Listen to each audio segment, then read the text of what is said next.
Hey there. Welcome to episode 87 of the More Than Anxiety podcast. My name's Megan. I'm so excited to have you here again this week. Welcome if you're watching this on YouTube or if you're listening wherever the heck you listen to your podcasts. It's great to be here. And this week, I want to talk to you guys about when you are in a place where you're trying to control everything around you because you feel anxious. Before I get started, though, I just want to welcome you. If you've not been here before, if you're brand new, my name's Megan, like I just said, and I'm a life coach. I help high achieving women who are anxious calm their bodies so that they can think clearly and achieve their goals. So let's go ahead and get started. I want to tell you about someone I was coaching recently on what it's like to be in her position. She is an executive in her industry and she works really hard. She's very creative and brilliant and has this great job. But her industry as a whole is in a little bit of turmoil and chaos, and everything is different than it's ever been. And the entire time that she is worked in her position, and really, even historically, it's different than it's ever been. One of the things that we talked about is the uptick in like people using AI for different things, how tech and AI specifically are affecting her job and the future of not only her job, but everyone's job and everything that is going to happen in the field that she works in. So we're talking about this, and she's telling me everything feels way too big and way out of control, and I don't know what to do about it. I feel like I don't know where to start. I feel like I don't even know the right things to bring my ideas. Like, I don't know where to take my ideas or what to do with them. And I'm stuck. There's absolutely nothing in this that I can control. And I'm scrambling, just hoping that I'm still here. And this is really where we dug into what's going on. And I said, okay, well, what do you want coached on this week? Let's talk about before we get into all the things, because I could tell that she was really just like, I don't even know where to begin with this. It's too big. It's too big for my brain, and I have to fix it. So we paused and we took a step back, and I said, let's just start with this. Let's start with the fact that you have a lot of thoughts. Before I go too much further, I want to admit that she works in an industry that I've never worked in. I don't have a lot of experience in this industry, and I didn't fully understand the situation because there are so many moving parts. She and I had talked here and there, like between our sessions. She would send me maybe a podcast to listen to, or she would send me an article that someone had written about what was going on so that I could better understand what she was dealing with when she was at work or when she was thinking about work. And that was really helpful for me. But it's much bigger than my experience and what I do. But that's where we were at that moment. So we started by going through all the thoughts that she had about this particular situation. And I was like, just hit me. Tell me everything that you're thinking. So normally I type up notes, but I was like, you know what? Hold on. I have to grab paper. So I grab paper and I just start furiously writing down all the thoughts because I'm thinking this is going to take up like a ton of space.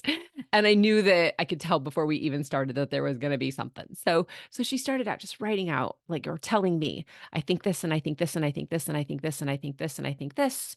And this was all around her industry as a whole. So I was like, tell me everything you think about your industry. So she went through, and at one point, as she's going through all of these thoughts that she had, and they had to be scary thoughts, and it was no wonder that she felt so anxious. She breezed right over one thought. And the thought was, I know my contract will be renewed, but and then she just kept on going and she kept telling me more and more. And I said, wait, wait, wait. Hold on a minute. Let's just stop right there because you have a lot of thoughts. I think we got the foundation of where we're going. But let's talk about the one that you didn't pay any attention to, which was I know my contract will be renewed, but everything else that she had listed was about the industry. It was about all of the moving parts, all of the people, all of the things that had really the only thing they had to do with her was that it was part of her job and her career, which she loves, and she really is excited about this career. She wants to move up. I told you she's very creative. She's got really big ideas and projects that she wants to bring to her bosses. But in the middle of this, everything else other than that one sentence, I know my contract will be renewed, but was about everyone else's jobs and what everyone else was doing and what could potentially happen in the future or that wouldn't happen in the future. It was just a lot of guessing. The only thing that was actually about her or actually in her control was that one sentence. So we stopped right there. And I wanted her to know, but I want you to know that that is totally normal.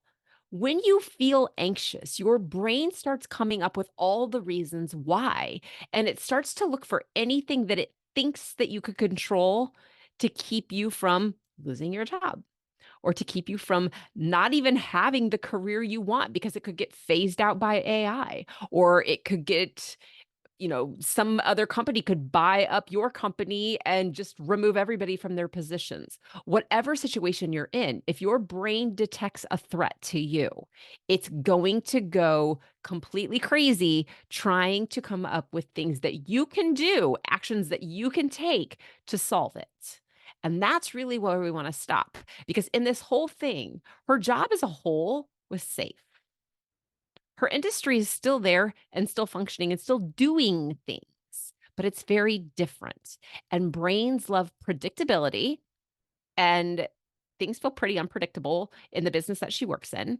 And she felt like her job was kind of unpredictable and kind of on shaky ground, maybe, even though she admitted that she was definitely getting renewed and that she would be back in the same position. So that is really, really important to notice that it doesn't have to be true that everything is falling apart, but if your brain even detects it, it will tell you that. Your brain is creative. It's inherently creative. So it's going to come up with all the stories. And I had another call with someone this morning where they said, and then what about when you circle back to the what if this time is different? And I just want to offer that anytime that your brain starts a sentence with what if, that's a creative thought. It's not necessarily founded in truth. I'm not saying it's not partly true or that it couldn't eventually become true, but in the moment, it's just a creative thought. And that's really where we were with her at that point in time. So, whatever reasons you come up with can make you feel more anxious.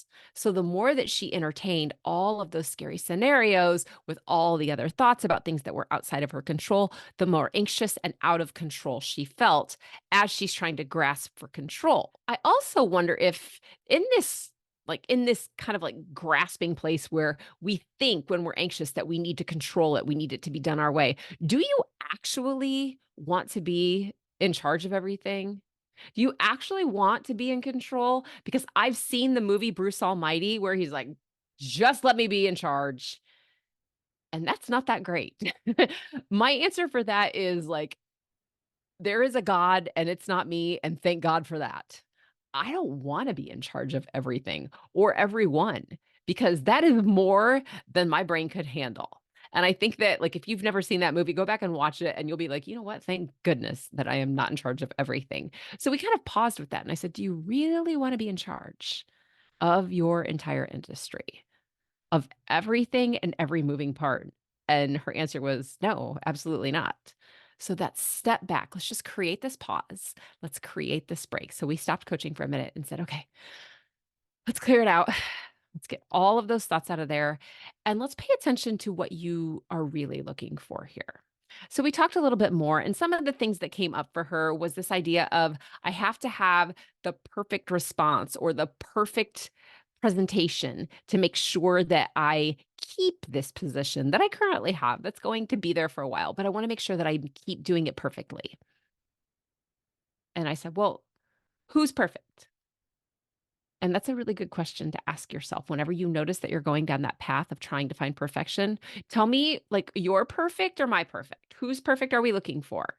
Because perfectionism or being perfect is really different for everyone. We all look at it differently and we all have a different idea of perfect. Okay, so that was one thing. Her other thought that she had was, I don't want to fail. If I fail, I'll lose my job. Or if the industry fails, we'll all lose our jobs. And so if I know in advance what's going to happen, I can fix it or I can stop it from happening. Maybe. Because there are certain things that we could know are going to happen, but we still can't fix them. But you can decide what you want to think about it. And you can decide how you want to react to that thought. So we're going to get to that in just a second. But if you actually knew you could prevent it, Would you want and could you to begin with? So I said, so if you could prevent everything from happening where you work and in all the things that you do, if you were in charge of preventing that for all of the place that you work, would you do that? Or could you do that? And she said, no, there's no way I could control all of that.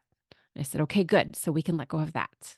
And then the other thing was that and this is a really basic brain thing of this, I don't know what's going to happen. And your brain wants that predictability. It wants to know what comes next so it can make sure that you either lock yourself away, that you can avoid it, or so that you can run away from it, or so that you can fight it off. And it really is this idea of going into, or you can people please, right?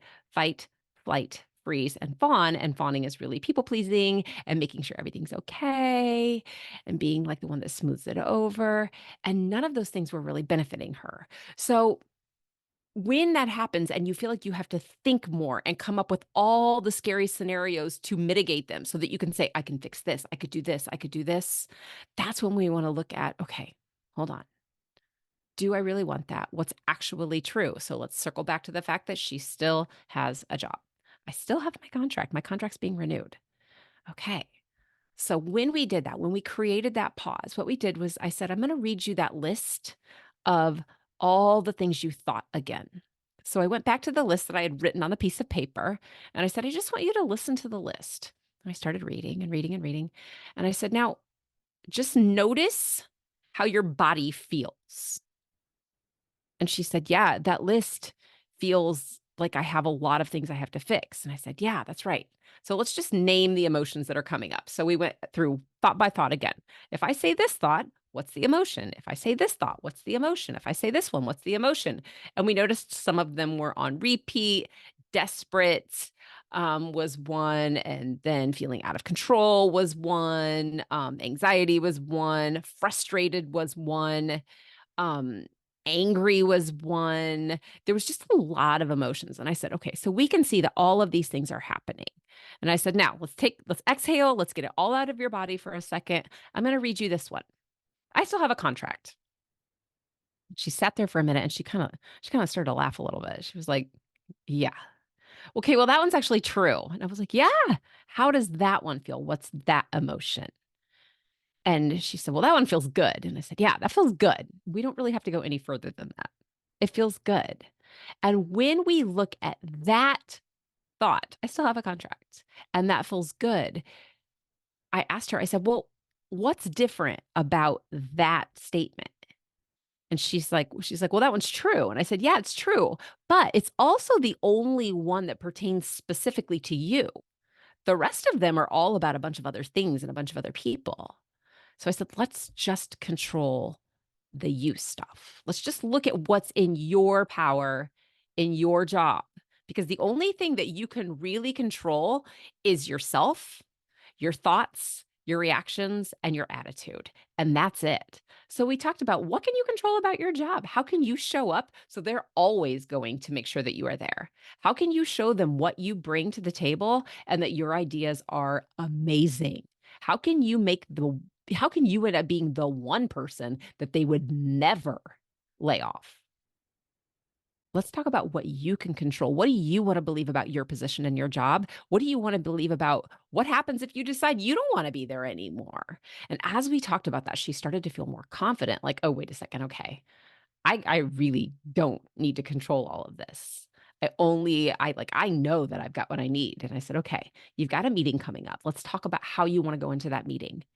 And I said, what would you have to say when you went into that meeting to show them that you are that person to keep? And she's like, well, I am the one that comes up with the good ideas. Like I am the one that other people from other companies in this same industry know that they can come to talk with our company so that we can work together. And I was like, yeah, you're the go-to person. Let's lean into that. Let's go into the meeting. Let's show them that you're the person that could actually do a lot of good here, who can make things easier for everyone, not fix, control, but that you can be that person that actually is calm through all of this and that feels really solid in her own job. And by the time we got back, or like by the time we got off that call, she felt really good. And it was a Friday, and I was like, okay, Are we good? And she said, Yeah, I feel good. And I want to offer that you are only one thought change from an entirely different mood and perspective and from a really good weekend. And that feeling that you have to control everything is just coming from your brain scrambling, trying to figure out how your body feels and why you feel so anxious. For her, it was a lot of worrying about some pretty big things. And if you let your brain go down that path of all of the scary scenarios and creating giant existential threats and crises all the time, you're going to feel anxious. I have done it more times than I care to admit. And I can still whip up a really good catastrophe in no time flat. I'm not telling you that I don't do that sometimes. What I'm telling you is that I've helped create an off ramp for myself to say, ooh, wait a minute, this is really a lot. That's what I'm going to help you do when we work together. We're going to create an exit so that when you notice that you're starting to think about a lot of things that feel anxiety provoking for you, that you can put the brakes on and that you can go, oh, I know this feeling. This is when I have to stop thinking. I'm going to help you create that. I'm going to help you change what you think and to notice what you actually can control and what you can do and to show you that you are safe and that you're really amazing at your job and that of course they're lucky to have you. Let's talk about this. Okay. Go find me on Instagram. Go find me on Threads or on Facebook. I am Coach Megan DeVito in all of those places. If you're watching this on YouTube, you can leave me a comment or you can jump over to one of those other social media platforms and message me. My DMs are always open. Just tell me you want to talk. Let's find time to do that. And let's figure out what's going on with you. How does anxiety show up for you? It's not the same for everybody. It might feel very similar. It's always going to go like catastrophic or worst case scenario or all or nothing. You're always going to have big thoughts, but it's going to go back to how you feel. Let's get it solved. Stop waiting. Stop waiting. You have so much brilliance to bring to the world. You were created for an incredible purpose. Let's get to it. Let's use it. All right. I hope this was helpful. I hope you enjoyed this episode. And if I don't talk to you this week, I will be back next week with another episode and I will talk to you then. Take care.